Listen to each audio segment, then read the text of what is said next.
Greetings, everybody, and welcome to today's webcast. Powerful digital threads deliver peak service outcomes. We really appreciate that you took the time to join us today, and we look forward to hearing from our presenters. My name is Bradley Roten. I'll be the host for today's session. We are recording the webcast, and we'll make it available for everyone on demand replay via PTC. And also through YouTube channels. We'll follow up with that recording.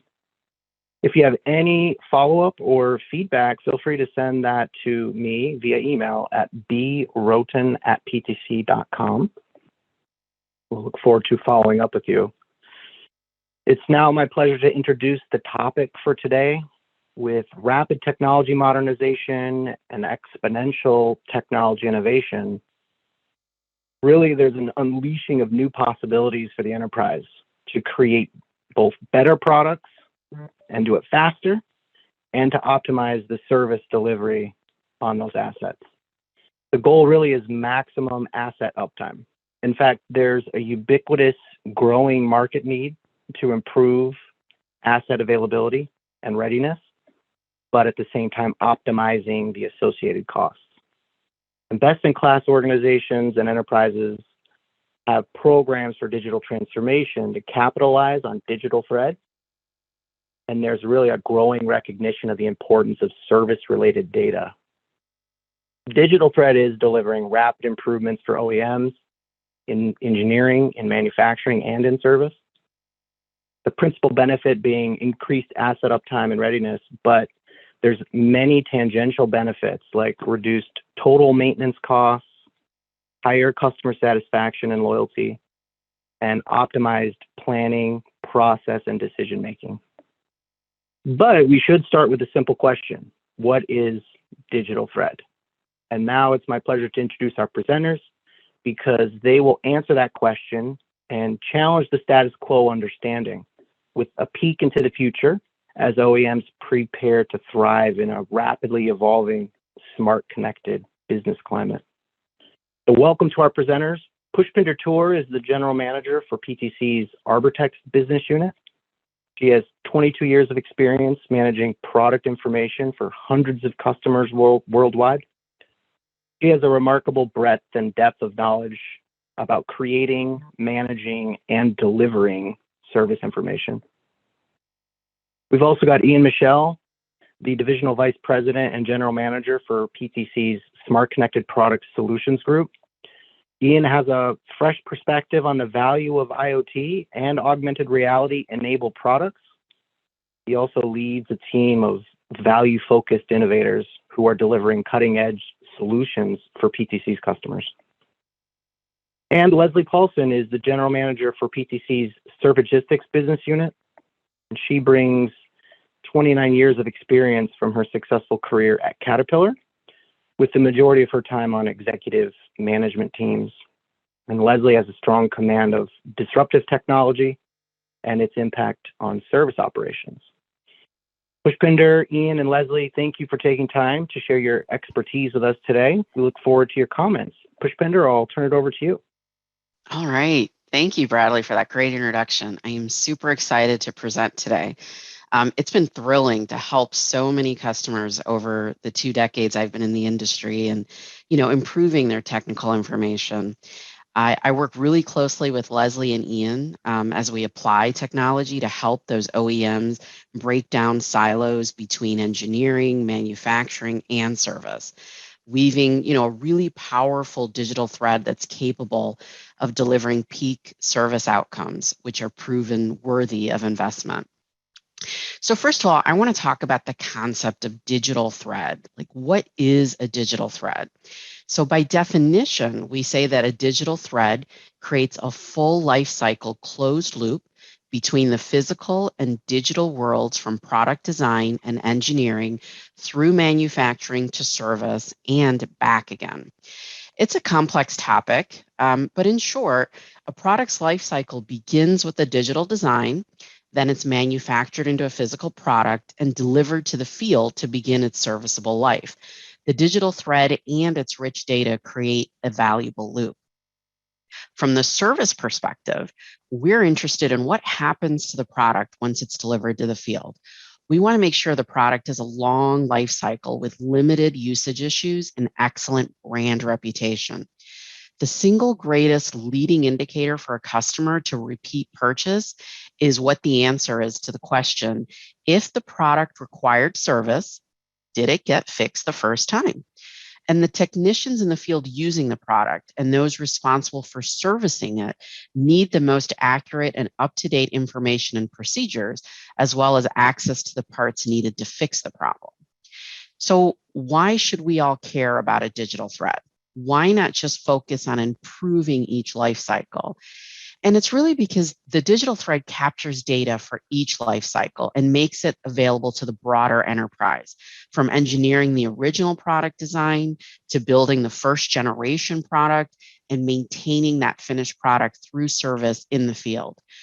When one part changes, when one procedure changes, the impact, it should really be cascading from the engineer to the technician, and in a best case scenario, from the technician to the engineer in a continuous loop.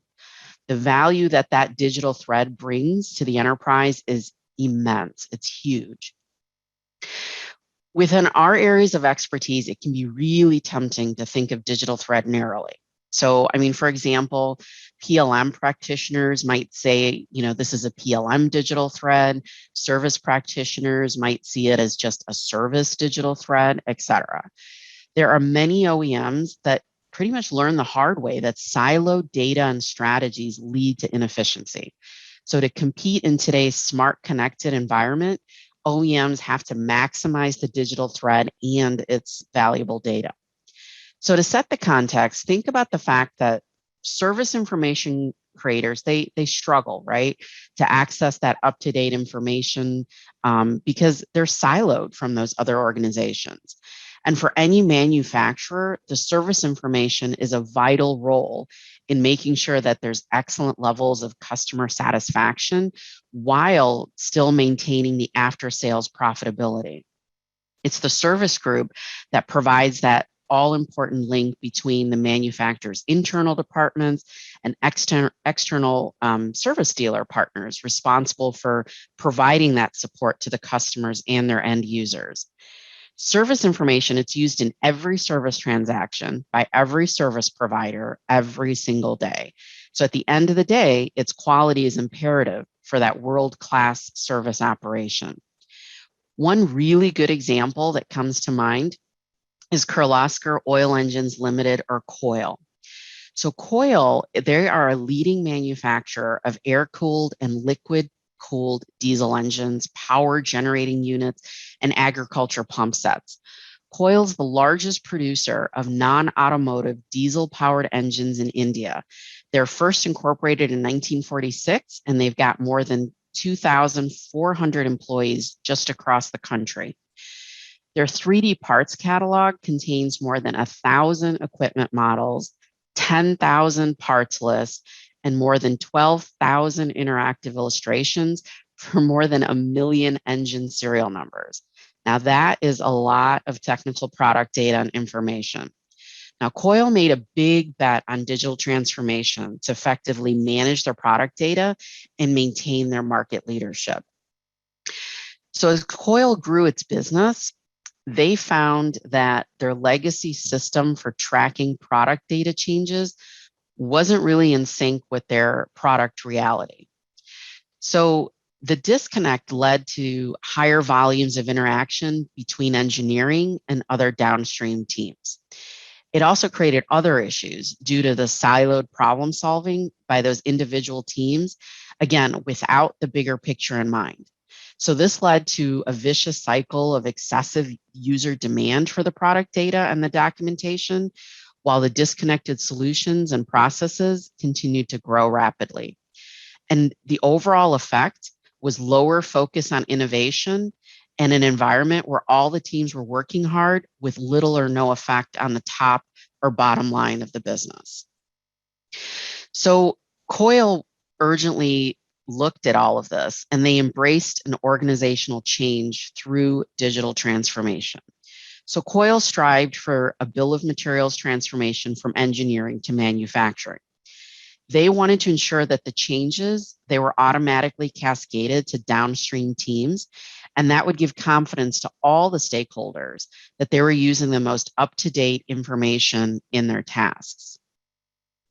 Now, KOEL's use of PTC technology, including wind chill and Creo and Arbortext, it's resulted in dramatic improvements for them.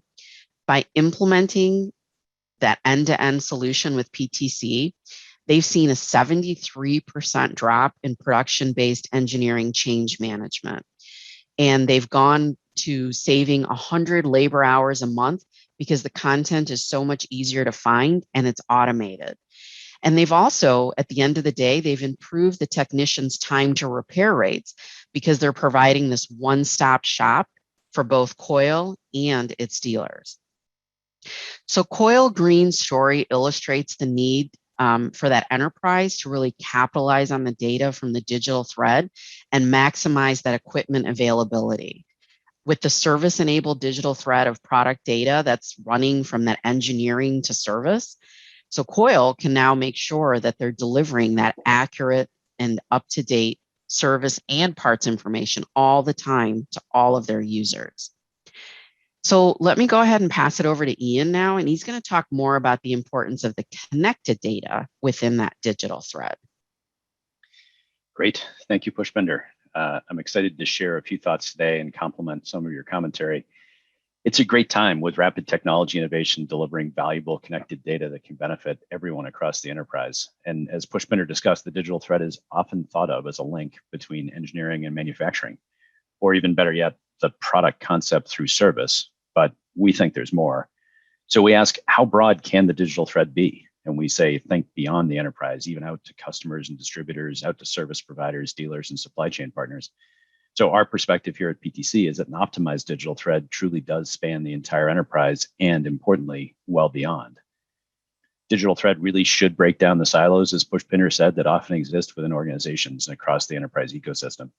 Those can be between departments inside the company. Of course, we see that all the time, but also includes disintermediation between supply chain, distribution partners, and perhaps of greatest value, the customer, so you can see what's actually going on out in the field. So ultimately, we're trying to solve this disintermediation problem and drive greater value along the way. We think of this as giving a voice to field deployed equipment. Think of the product knowing to place the service call often before the customer even knows one's needed. Giving that voice provides numerous benefits to the entire value chain. Condition-based monitoring and service helps the service team get out of a break-fix mode. It allows remote service, and the tools that are in that space reduce truck rolls. Enhanced customer self-service capabilities reduce cost and raise satisfaction rates. And we support the technician in the field to boost first-time fix rates and shorten ultimately the time to resolution. This all delivers improved uptime for the user or the operator while controlling costs and improving margins for the service team, something we obviously are all striving for. It really can't be reiterated enough. There is this ubiquitous growing market need to improve asset availability and readiness while optimizing the associated costs. Bradley led us off with that. It's obviously critical to the entire flow through this discussion today, and I'm sure all of you feel that. In an environment where all service teams are increasingly being counted on to drive revenue growth and increase profitability for OEMs, and where many of our customers are driving towards a total lifetime product value relationship with their customers, this visibility to field assets enables a differentiated strategy, one that can really help in the marketplace. But who else inside the organization benefits from getting access to this real-time usage data? It's not just the service department. It's the data for engineering teams to prioritize their continuous improvement and future investment discussions. I feel that myself as a product owner, that knowing what the customers are doing with the products allows us to more precisely target future investments. It's the basis for creating new connected business models.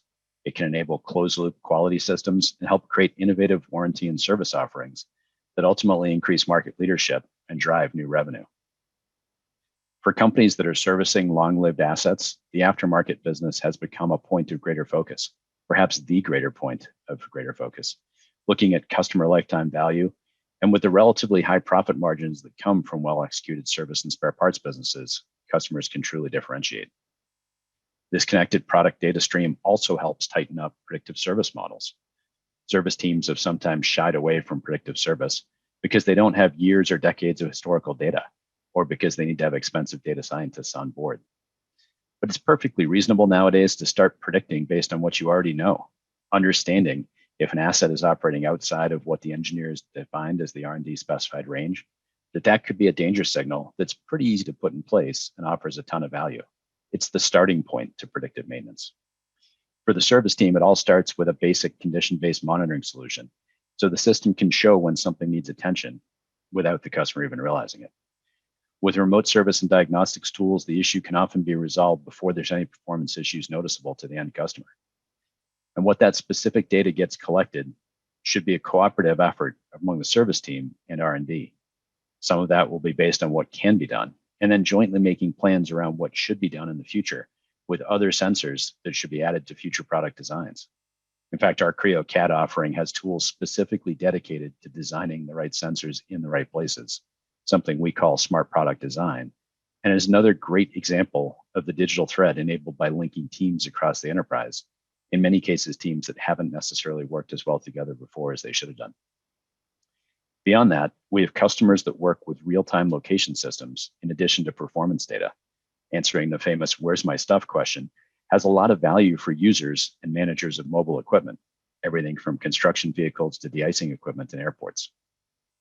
Of course, utilization information is critical to the engineering team as they look to optimize features and functions. Knowing what's actually used is critical to improving product designs, what we call data-driven design. We have one customer who saved multiple millions of dollars in product costs just by seeing that a particular component in the system was never used and taking it out, saving materials costs as well as usage, engineering, and service costs. And as customers look to novel business models, such as product as a service, connectivity is critical, not just to providing the necessary uptime, but also to document the contract terms are being followed. A larger number of equipment OEMs are looking at PaaS, product as a service, to provide predictable recurring revenue, the kind that investors love, and pulling high profit supplies, parts, and service business forward in the agreement. As I said earlier, we think of that as total customer lifetime value, and it's an increasing trend we see in our base. One use case in particular comes to mind. One of my favorite customers, Celli Group. Celli is a global company based in Italy that manufactures and services equipment for dispensing soft drinks, water, and beer. They've got more than 400 employees in 6 production facilities, 3 in Italy and 3 in the United Kingdom. And since 1974, have been a leading innovator in their industry, encouraging evolution and the adoption of technology.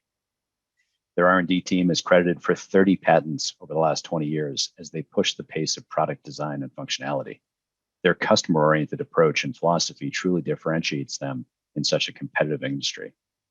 One challenge for beverage dispensers is not knowing how the equipment is performing or whether the equipment's in need of service. Fortunately, that's something we can help them resolve through the use of our IoT and AR technologies. Celli Group has implemented an IoT strategy, a smart connected product strategy that connects them to their end customer and enables new service delivery and revenue models. They've now increased the value of that data stream by directing it to the engineering team to increase visibility, enable building more exact digital twins, and to better perform simulation, all leading to more targeted product designs that better meet changing customer needs. Celli Group implemented a model-based system using enterprise PLM as the foundation for this transformation, and includes a novel smart warranty program that's unique in the industry. Warranty coverage is determined by how hard the equipment's used, how close to or over specifications the operation runs. In addition to this novel program with better service outcomes and market leadership, Celli also reduced their time to market with this integrated approach, a real application of an extended enterprise digital thread that reached out all the way to the customer, who ultimately benefited from fresher, colder, tastier beer, a value prop we can all get behind. By leveraging an ecosystem of strategic advisors, systems integrators, and technology leaders, Celli Group is shortening design cycle time with better results, enhancing customer visibility and control at the point of sale, improving their uptime of dispensing equipment and controlling costs, and increasing customer sales and sell-through of existing inventory. Truly the extended digital thread in action, delivering value, growth in revenue and margins, differentiation, and ultimately higher customer satisfaction. Now, why don't I pass it over to Leslie to talk about service parts and service supply chain optimization as part of the digital thread. All right, then. Thank you, Ian. I appreciate your and Pushpinder's commentary. I do have to say that I'm all for any technology that improves customer satisfaction of draft beverages. So I highly support that use case you just ran through. Anyway, thanks, everyone. I'm going to share my perspective on the importance of service parts and the service supply chain data itself as a crucial subset of this digital thread. I think, as we've mentioned, and most of us know, the engineering and manufacturing life cycles are long and they're significant. And truly, they're actually the beginning of life for most assets. However, the service life cycle is actually much bigger than both the engineering and the manufacturing life cycles combined. It's at least 10 times larger or more. And it's not just about being 10 times longer in time frame or 10 times bigger in volume. It's about the profit as well, because that's also at least 10 times. So if you think about it simply, a car is designed and manufactured one time, but receives service for the rest of its useful life. And Caterpillar, where, as we mentioned earlier, I spent 30 years, is a great example of this. About half my time there was in executive leadership roles related to service, related to anything after the sale of the initial equipment. And Caterpillar products last decades or sometimes even generations. And Caterpillar supports those products throughout that entire life cycle. And to successfully deliver service for that many years, you have to understand, first of all, how it was originally made to work. What was the product design? What was it supposed to do? And then you have to understand how it was intended to be cared for. What was the service life cycle? What's the service plan, including the service bill of material and the as maintained bill of materials? Pushpinder mentioned the correlation between repeat purchase and first-time fix rate, and it's so true. With product complexity rising, OEMs must confront the challenge of being able to diagnose and repair equipment and do it in a cost-effective way, because that first-time fix rate is the single largest predictor of repeat purchase. Now, there's a lot of technology available today in this exponential technology world that can improve service delivery.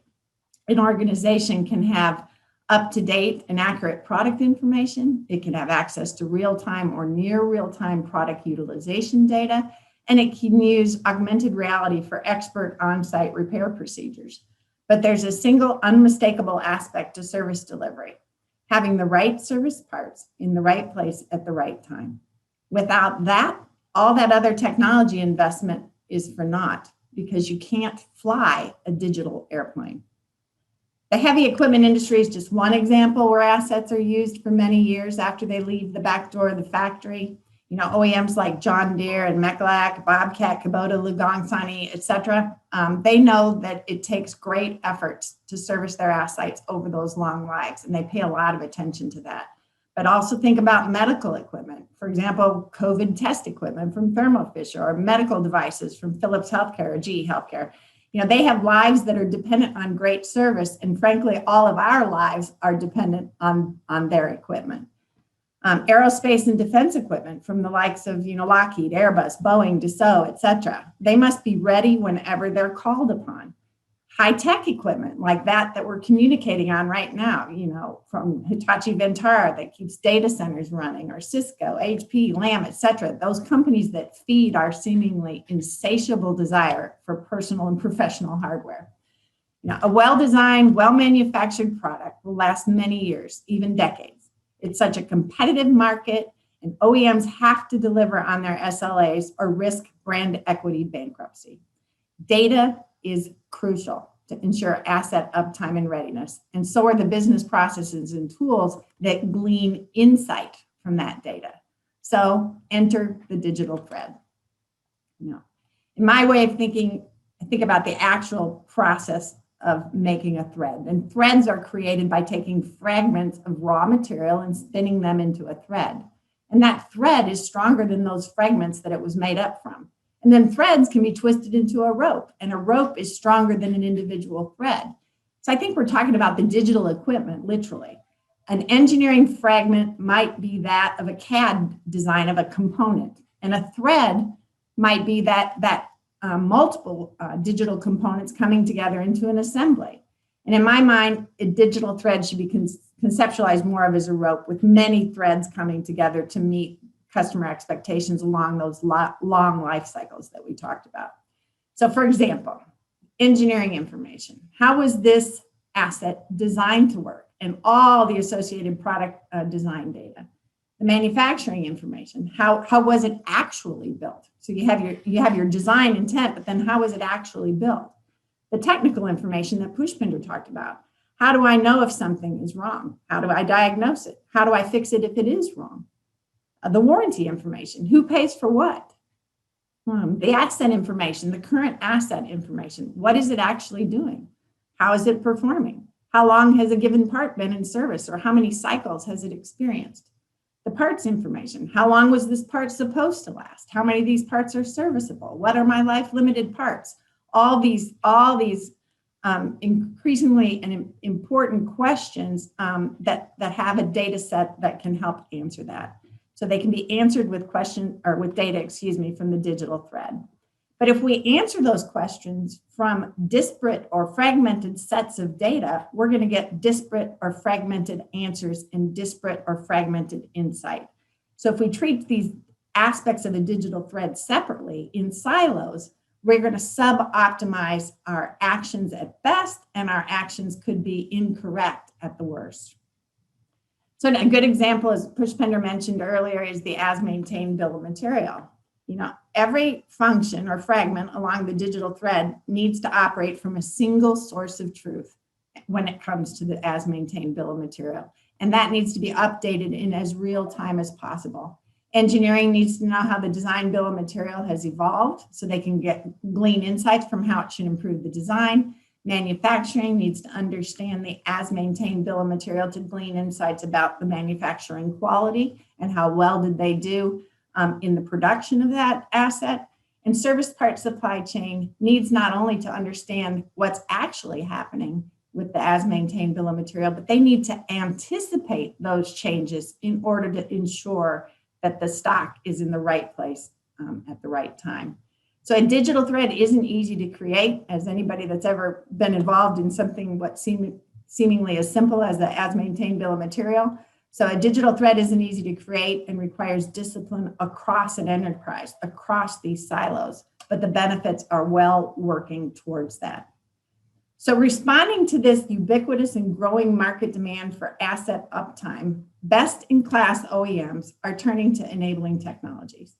It's critical to recognize that managing uptime is not just about managing downtime. When assets are up and running, or say our state of readiness is 99%, the digital thread is just as important, if not more important, than when the asset is down. Having a single source of truth for product, manufacturing, and service information that's augmented with real-time connected information allows us to understand uptime. What conditions come together to maximize uptime and availability? Replicating and sustaining those conditions are what allow you to achieve peak service outcomes. And that results in high customer satisfaction, repeat purchase, and brand loyalty. That same data can be used to predict downtime and prepare to minimize it. So we need to gather data about both uptime and downtime as we build our digital threads. Undoubtedly, supply chain plays a huge role in engineering, manufacturing, and service, and the pandemic has taught us that in spades and has exposed some significant supply chain weaknesses. As a result, supply chain is today's executives' top concern. The President of the United States has declared supply chain to be a top priority of the government as well.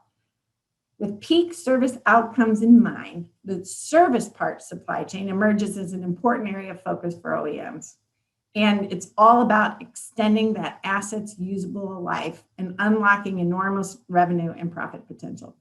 The service parts supply chain is another great example of how digital thread strengthens with more and better data, including historical, current, and predictive data. The more signals that these algorithms have, the better the forecast, the better the optimization, and the better the planning. And that leads to maximized uptime and readiness. And I'd like to run through a real quick example with you, and that's Boeing. I think that many of you are familiar with Boeing, but let me give you a few quick statistics. Boeing is the world's largest aerospace company and leading manufacturer of commercial jetliners and defense systems. Boeing Global Services is an entity within Boeing that's responsible for aftermarket support, and it's a well-respected industry leader. Just to give you a little bit of scope here, they have 23,500 people in 300 facilities across 70 countries, and their assets are comprised of hundreds of thousands of parts, and they live a very long time, some of which are expected to live over 100 years. Boeing has a very high bar for service for each and every one of their customers, and their assets operate in conditions that are extraordinarily variable. So if you combine just the sheer mass of it with a massively complex supply chain in a highly regulated industry with long lead times and long asset lives, you realize this results in a highly complex service parts supply chain. And BGS recognized, first of all, that standardization of one tool set would drive substantial improvements in their operational excellence drive. And they chose Servigistics to optimize their service parts supply chain. With Boeing as their, with Servigistics as their enterprise global standards, Boeing Global Services began gathering and organizing all the relevant enterprise data across the silos to maximize the value of Servigistics and gain the most optimization they could from their service parts supply chain.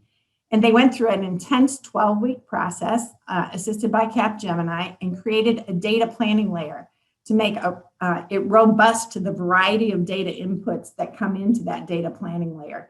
And so that supply chain planning decisions across Boeing could be made from a single data planning layer without significant customization.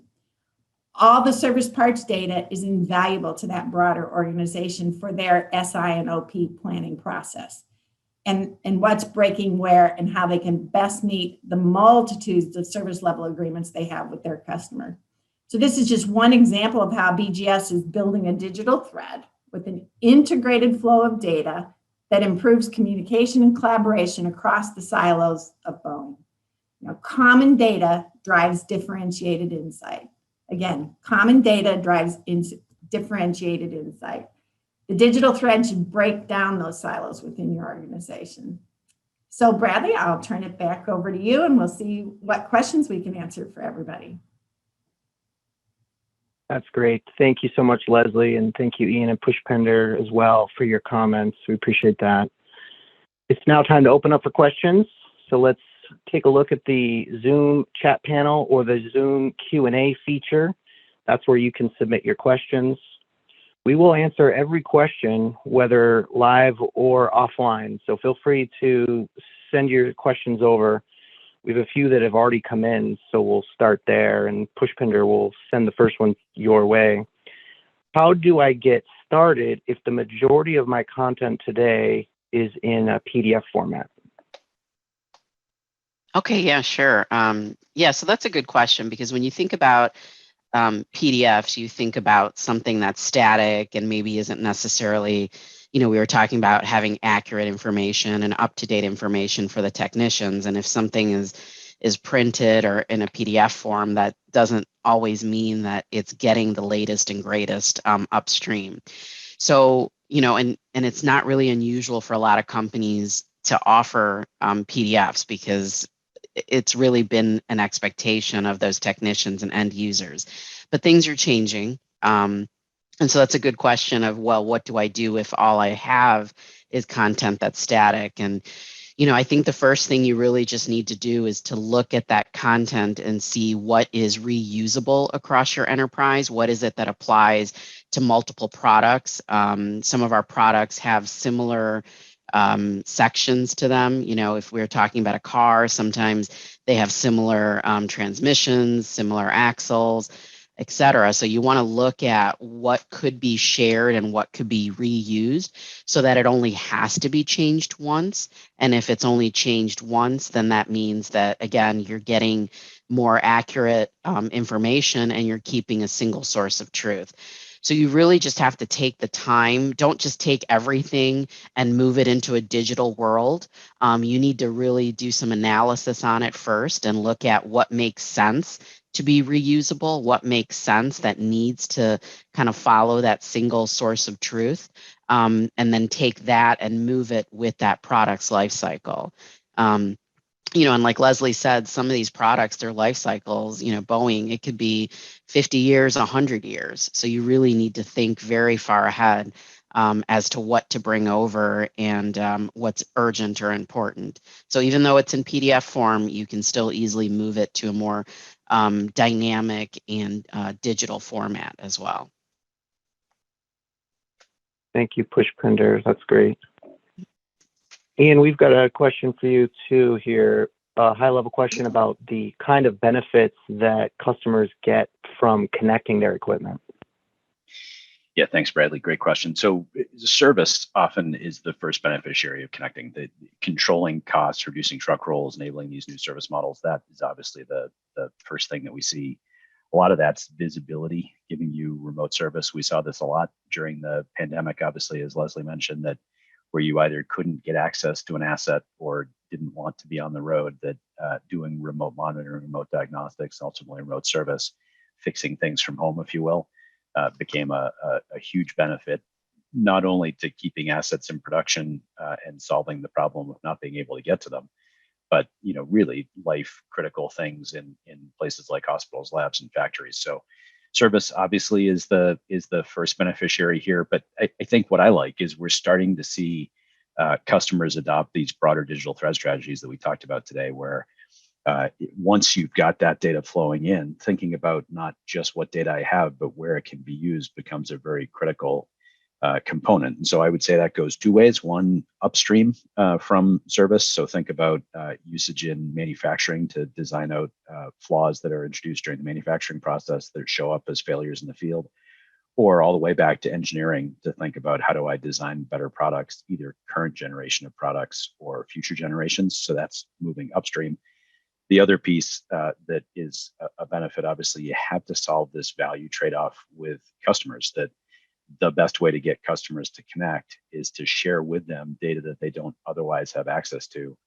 Because of all the benefits accrue to the OEM, the incentive for the customer to connect ultimately isn't as strong as it could be. And so our most successful customers have figured out this value trade-off between getting the information that they need for their own internal purposes to drive business, but also sharing with customers usage information or status information or that kind of stuff. So it's a nice trade-off there, solving that virtuous cycle and delivering value both to the OEM and to their customers.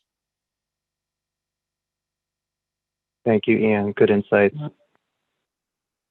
Leslie, let's take a question here over to you, asking, how can we help our leadership combat the thinking that a larger parts inventory equals higher parts availability?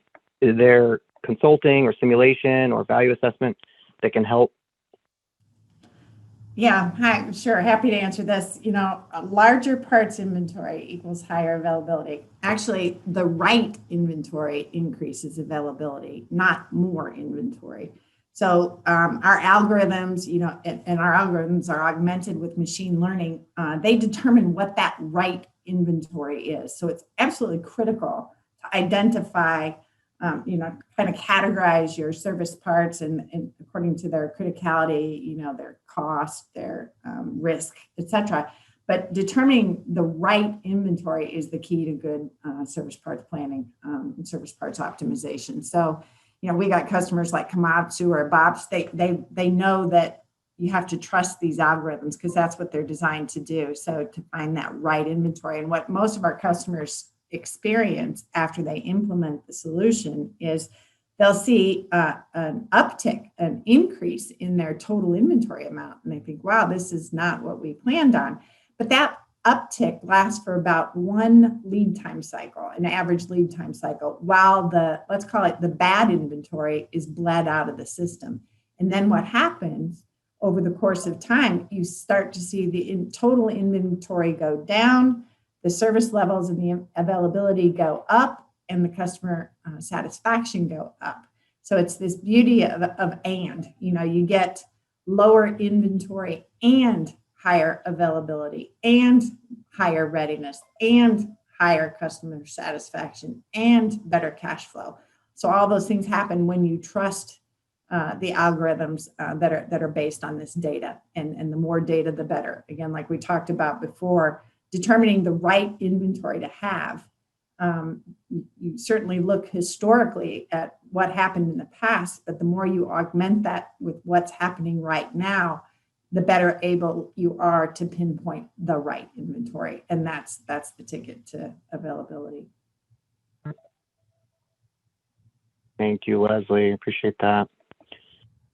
We'll take a question now that's come in from Dan, and maybe we'll direct it first to Pushpinder, but Leslie or Ian, if you have comments, feel free to jump in too with cross commentary. Dan's asking, in the first customer story, they manage millions of asset serial numbers. And Dan's asking, which tools from PTC help track assets and maintain their configurations and serviceable content?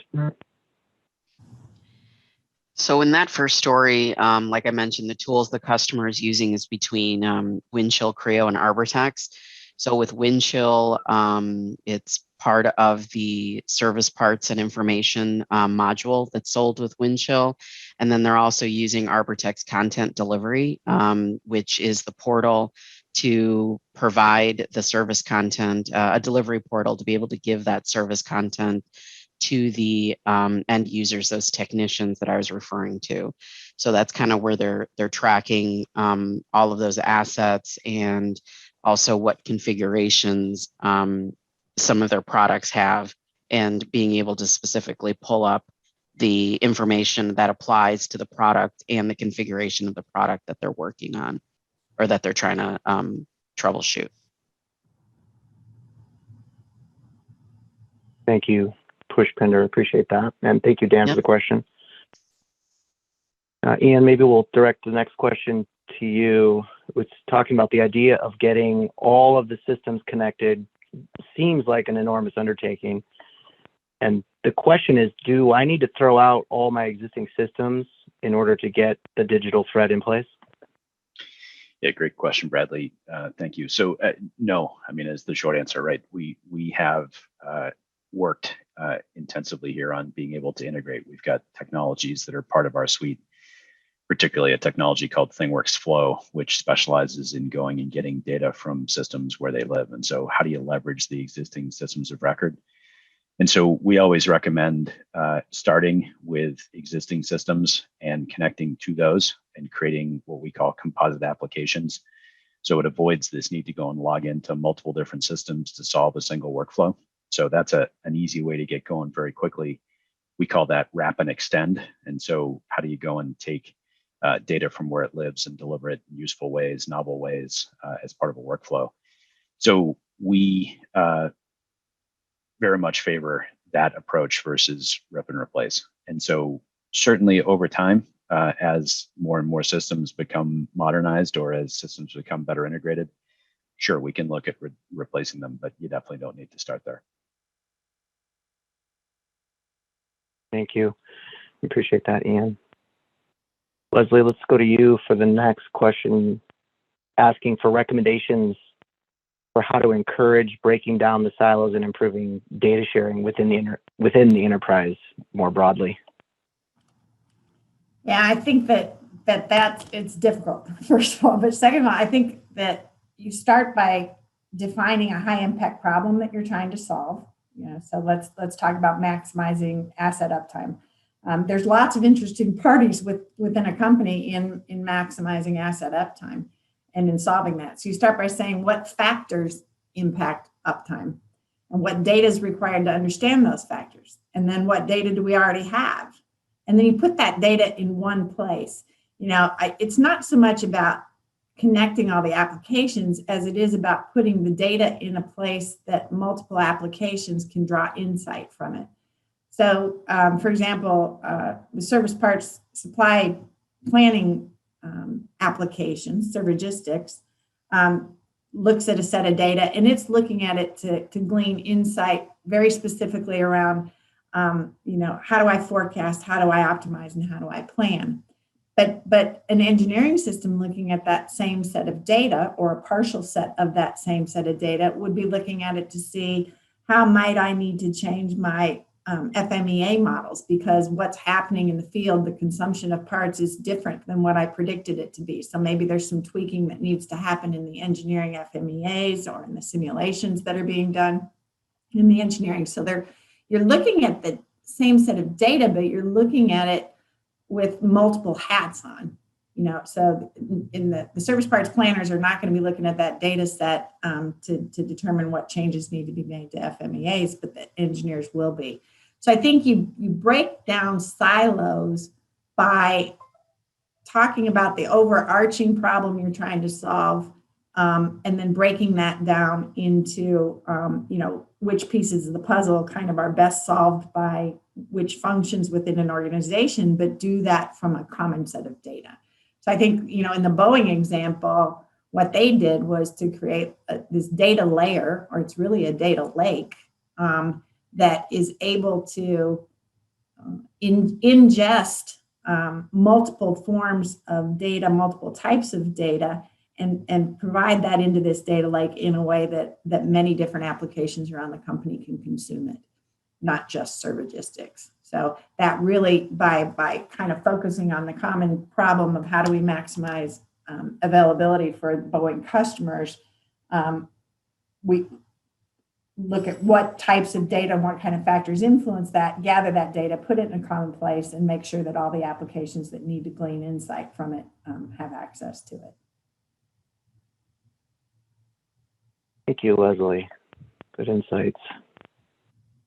Let's direct the next question on connected to Ian, coming in through the Q&A panel, talking about sensors. The sensors are a big part of the digital thread. Are there any recommendations about brands, specs, ones that are more geared for this, or info in general? Ian, you want to maybe talk a little bit about sensors? Yeah, happy to do that. It's a complex field out there, right? Obviously, there's lots of different brands. So we do certainly have vendors that we prefer to work with that are part of our partner ecosystem.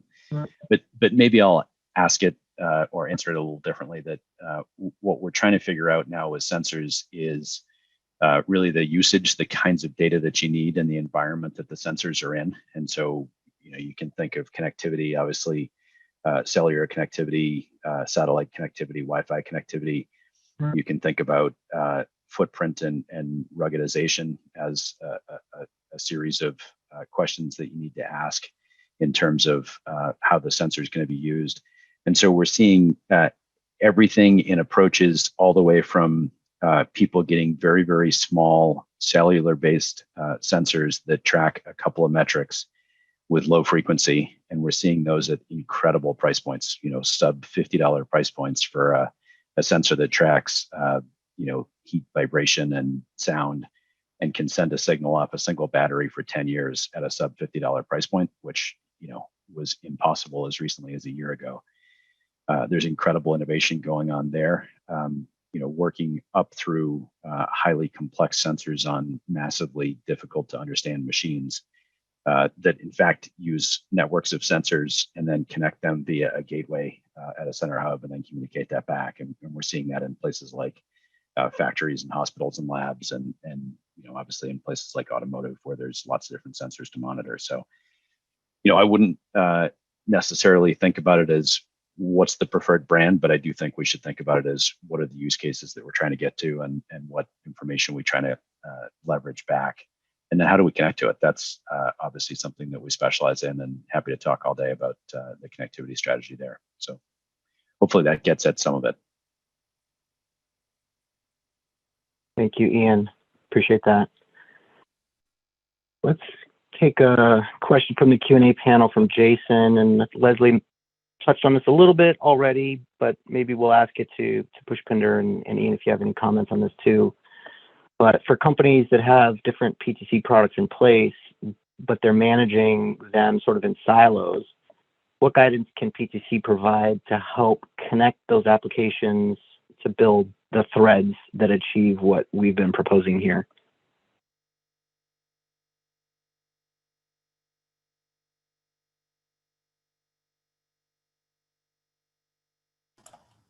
Pushpinder or Ian want to take that question? Pushpinder, if you're answering, you're on mute. If not, I'll take a swing at it. You can comment. I think some of it is cultural. So we've got to think about the reason silos exist is because different departments have different metrics or measures or different incentives in a lot of places. And obviously those drive from metrics and measures through budget, through who's my boss. And they write my review, therefore I'm going to satisfy my departmental objectives first. I guess what I would say is the benefits of breaking down those silos, both managerially and systematically, are so amazing. And we talked about some of those during the presentation today, that if it can be done, it's well worth doing. And so maybe there's two pieces here that make sense. One is you got to get obviously top-down leadership to do that. It typically takes executive team leadership to break down across silos and to get different groups to work together. And then you need to have the system chops to be able to go and do it. And so we talked a lot today. One of my favorite use cases is this idea of collecting data from fielded assets and using that in the product development process. You might imagine, based on PTC's heritage, that that's a use case that we love. And again, it's incredibly valuable if you can get it right. But you need the service team and the engineering team to be working together and collaborating on how do I pass that information back and forth. You need the service team to be able to collect the data in a way that doesn't distract them from their day job. And you need the engineering team to be able to consume it in a way that feels natural and part of the way they do things. We do some of that stuff internally within PTC, and I can tell you the information is unbelievably valuable in our product planning sessions. And we've started to see that show up in the customer base. So I think in some cases we've done interviews or questionnaires. Generally these tend to be guided vision sessions with customers, and maybe we should do it with you, Jason, that you put together the engineers and the service leaders in the same room and talk about what can be done, and then brainstorm from there a little bit. But ultimately it's a case of showing the benefit and then getting some executive sponsorship to get the project done. Ian, I was going to say something very similar in terms of the culture. There's a lot of companies we'll work with, and they have different divisions. Obviously, when you're large, right, you have thousands of people. But sometimes a lot of the divisions don't know what the other division's doing, and just getting them in the same room or in the same discussion and looking at the products they use and what ROI they're getting from each of those PTC products also helps to kind of break those silos. I mean, I think I had mentioned it earlier. Sometimes it's not even external, it's internal factors. It's internal departments being able to work together. And that's probably the biggest advice we would give as the first place to break those down. Yeah, I think maybe one more point on that, Pushpinder, just to complement that, ultimately, a lot of companies have optimized operations within an individual department, and you kind of can't squeeze that rock anymore. And so the only way to get the kinds of returns, the kinds of value that you need to get is by breaking down some of these silos and getting rid of some of that friction and enabling some of these newer business models. And so in cases where it's been squeezed as hard as it can, the only way to do that then is to go across the enterprise and even reaching out, as we said before, to customers. And I'll just add one more thought on top of there is if you're successful, let's call it within your own silo, nothing attracts, more bees than honey. So if you're successful, some of those other functions that you really wish would collaborate in finding a way to leverage the data across multiple applications, et cetera. If you could, the more successful you are within your own silo, the more they're going to want to be a part of that. So sometimes, even though we're talking about breaking down silos, sometimes one of the best ways to do that is to be extremely successful within your own silo, and that will attract people to say, "Hey, how can I leverage what you're already doing?" So you think about, the data needed for service parts planning, and let's talk about real-time engineering changes and how those should flow through automagically into the service parts planning process. that requires a lot of collaboration, requires data to be flowing into, out of the engineering and PLM systems into the, service parts planning systems. And it starts with just recognizing that we need to do that. And then you can work through where can we put this data such that we can consume it in a real-time way. So I think, as you generate, significant success within your own, boundaries, that will attract others. That's great. Thank you all for answering that question and providing those perspectives. I think it's a good place to wrap from a Q&A standpoint. The other comments or questions in the queue will follow up offline with you via email. And I think at this point, I just would like to say thank you to our presenters. We appreciate your perspectives and thank you for sharing them with us. Also like to thank Deb Williams and John Cadane for helping to support this webcast. You can follow our presenters via LinkedIn and also search for PTC Servigistics or ThingWorks via LinkedIn if you're interested in additional webcasts or other content. And as I mentioned, you can follow up directly if you have questions or any follow-up to broten@ptc.com via email. We'd be happy to follow up with you. With that, thank you for taking the time to join us for this webcast. We look forward to the next webcast, and until then, have a productive day. Thank you so much.